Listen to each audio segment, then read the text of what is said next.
Hi, I'm Shylin and I sew. This is the last video of the mini-series that I've started going over different types of skirts. So if you've missed those videos, I have done circle skirts, gathered skirts, and pleated skirts, and I will link those down below. And if you have already seen them and you want to finish up your skirt, this video is about waistbands and how I like to finish them. So this is about waistbands. This doesn't go over different closures. You'll see in my example that I use an invisible zipper, and that's just because I like invisible zippers. Some people like to do lapped zippers, and some people like to do a zipper with like a snap at the top or a hook and eye, and that's really up to you. But again, this video is going to just go over adding a waistband and finishing it off. So let's begin. So you need your interfacing, your waistband, and your skirt. This is gathered for an example, and then your zipper. I've already gathered the material to be the same length as the waistband. And then the waistband is, of course, the length of your waist plus seam allowance, and then 2 times the width that you want the waistband to be with seam allowance. And you see I folded this over so you can see how wide I want the waistband to be. And then your interfacing needs to be just the width of the waistband, no seam allowance. You can see here that I'm ironing down the waistband in half, and then I'm putting that interfacing down on the waistband on the inside with the seam allowance taken off. I don't want it to be bulky, so that's why I've left that space there. Now I'm doing it this way because I find it easier to press the iron-on interfacing with that little fabric over it, protecting it from getting skewed, from like too much heat from the iron. And then as you can see, I've overlapped the interfacing because I ran out. And you might have to do this for your waistband. And now I'm pinning the waistband to the skirt. As you can see, I've marked the center of the waistband and the center of the skirt. So I've matched that up together, and you should do this whether it's a gathered skirt like this one or just like a circle skirt or pleated. And then you should also try to find like each 4th section of the skirt so you can match those up as well, and everything's perfectly even. Now I'm just pinning them right sides together, and as you can see, I want the gathered portion on top. And I want the gathered portion on top because when you're sewing 2 different pieces of fabric together, you want the more stable piece at the bottom. So the stable piece for us here is the waistband, because it's a straight piece, it's not gathered, it's not curved like if you were doing this with a circle skirt, and it's not on a bias like on a circle skirt again. So you want to have the more stable piece of fabric at the bottom while you can manipulate the top piece, like right here, the gathering, to fit how you want. Or if it was a circle skirt, you would be able to manipulate the curve of the skirt to match up to the straight line of the waistband.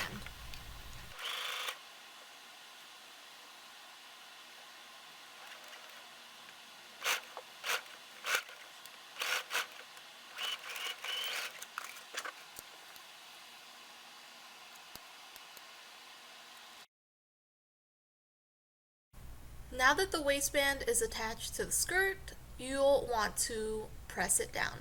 So you always want to press your seams, and right here what I'm doing is I'm folding it up so the waistband is up above, and I'm going to be pressing down that seam. And pressing the seam down sort of helps the fabric lay a lot flatter. It looks a little bit more professional as well, and then it helps you with all the next steps.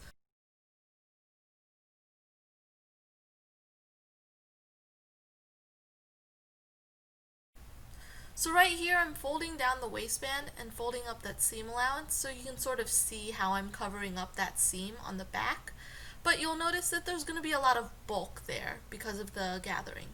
So what I'm doing here is I'm doing what's called grating.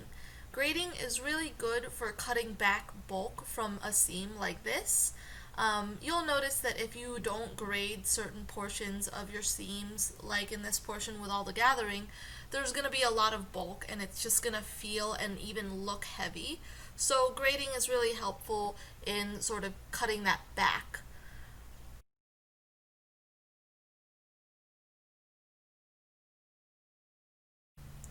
Once I'm done grating, I am going to start pressing the seam allowance on the other side of the waistband. And I'm doing this, I'm just measuring it all the way across and pressing it down as I go along.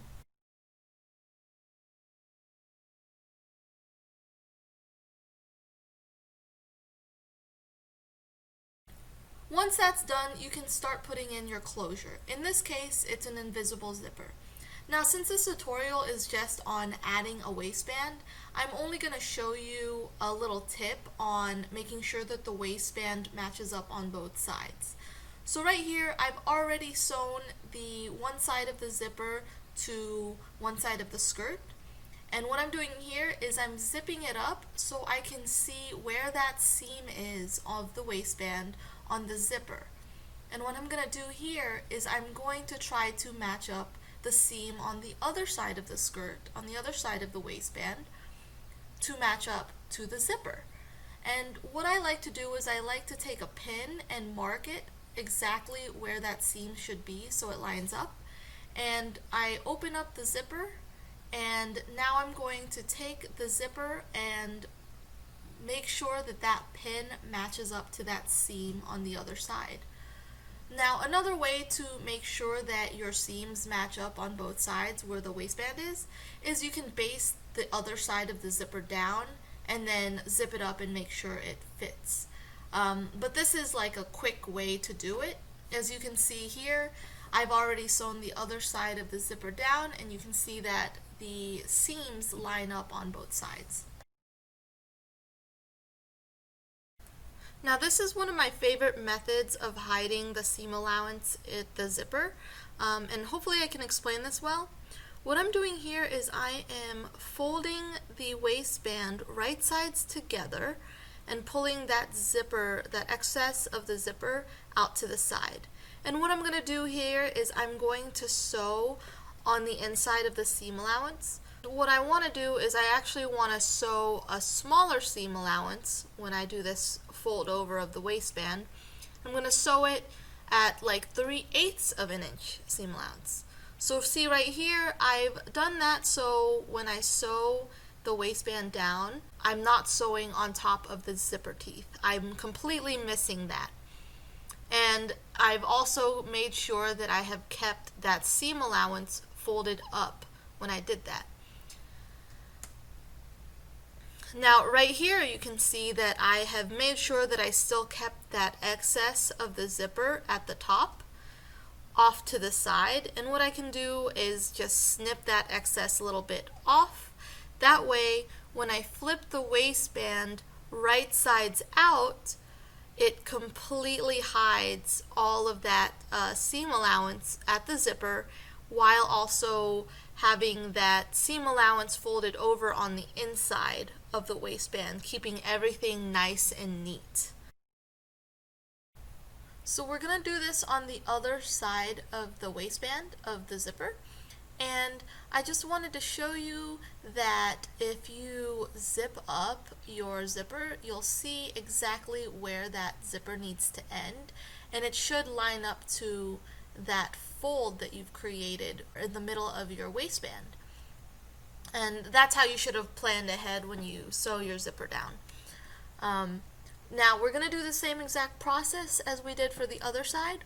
We're going to pull that extra little bit of the zipper to the side, and we're going to fold over the waistband right in half again, and making sure that you've kept that seam allowance pressed up.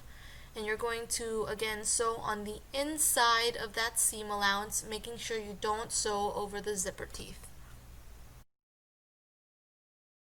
So here it is again with the inside of the zipper sewn up, and I've just snipped off that excess of the zipper there, and we can flip it right sides out, and you are almost done with your waistband.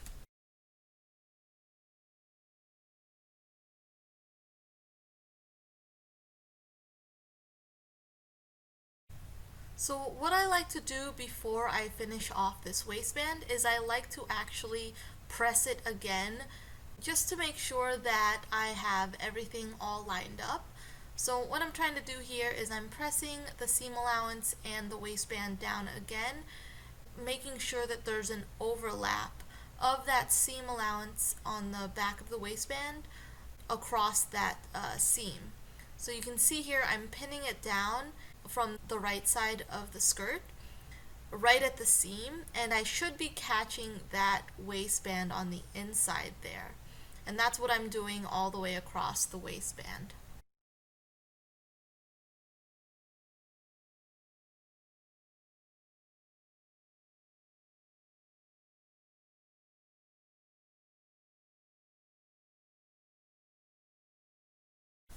So there are two ways you can finish the inside of your waistband. This first method I'm showing here is hand stitching. So I like to do a ladder stitch or a slip stitch because I find them to be very easy stitches to do. However, it's not really recommended to use those types of stitches for something like the inside of the waistband because it is against your skin. It is the inside of your skirt, so that part of the skirt is going to have a lot of friction and you do want a stronger stitch. So I highly recommend using like a catch stitch or something if you decide to go for the hand stitching method. Now, the reason the hand stitching method I feel like is actually better is because you won't really see it on the outside of the skirt, so it looks a lot cleaner.